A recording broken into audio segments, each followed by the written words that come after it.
Olwokuna lwa ssabbiiti ejja nga 15 amasomero lwe gaddamu okukwaza emirimu era abayizi ab'ebibiina eby'akamalirizo be batandikirwako. Oluvannyuma lwa gavumenti okukkiriza abayizi ab'ebibiina eby'akamalirizo okuddamu okusoma.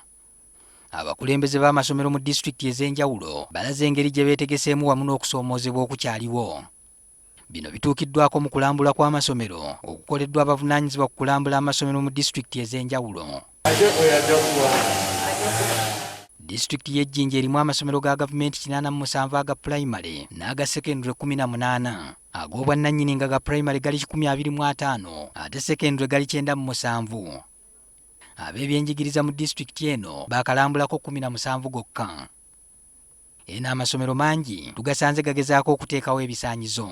Era tutayirewo n'abantu abajja okuba in charge okumonitaringa okubona nti buli muntu ali ku followinga those SOPs. Ate yeebusiya abamu ku bakulembeze b'amasomero bagamba nti ensimbi z'okuteekawo ebyetaago zikyabeekubya mpi. Gavumenti yetusuubizza okutuwaayo okusinziira ku ono akebera amasomero inspector 1.5 miliyoni mu kitundu okwetegekera. Naye ssente ezo ntono, naye lwakuba tulowooza nti gavumenti era erinako kekuta okulaba nti tupreparinga twetegeka. Naye ezo tezimala era tuyinza obutasobola kutuukiriza byonna 100%. Twabagamba nti 60% and above olw'akasente.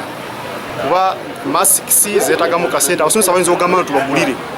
Temperature gun byetaaga kasente. Amasomero gamu gafunye ati 180, agamu gagenda funa ati 190, agamu 200 and above. So ekizibu kye tulina kya kasente kubanga abaana abadde tebasoma, obusente obwaliwo twasasula abasomesa emyezi paka gwakuna. Waliwo n'abayizi abalabiddwako nga baddukidde be baali baaleka ku ssomero eri emabega bwe gaggalwa. Tuza okusitula ebintu byaffe tugende waka tubinaze nga twetegekako oba nga tulina ebintu ebyayonooneka tubizeemu tutole ebirala tugule ku maduuka tumale. Nali ntidde kubanga sigenda kukola ebibuuzo byange bya PLD naye kati baguddeyo mu masomero tugenda komawo tukole ebibuuzo. Kyokka waliwo n'amasomero nga Busia SS abakakasizza nti byonna ebyetaagisa babitaddewo. Ono temperature gun tubulina twamala obbugula. Essomero tumaze okusaawa, essomero liri mu fensi, gates kweziri, abaana baffe balisakiwa, ebyokunaabisa mu ngalo bino sanitizing ne hand washing byonna tubirina. Tujja kwongerako mpozi abaana baba batuuse wano ne tuwongerako ne tulaba abainamba bw'ebeera ennene tujja kwongerako.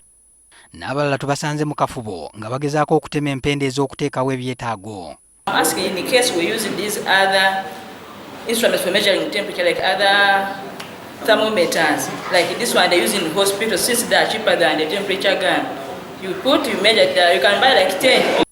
Ate ye Mubende akulira ebyenjigiriza Asaf Kabunga ategeezezza nga bwe batagenda kuttira liiso ku ssomero lyonna erinalemererwa okutuukiriza ebiragiro by'okwewala ekirwadde kya corona. Nga terina mazzi ga kunaaba mu ngalo na sabbuuni, nga terina na social distancing, eryo terijja kukola ki tukkirizibwa kuggulawo. Abamu ku bakulira amasomero g'eno balaze nti beetegese bulungi nga n'agamu ku masomero basazeewo abaana baakubeera mu bisulo. So when do you use the spray pump? Yeah? When do you use the spray pump?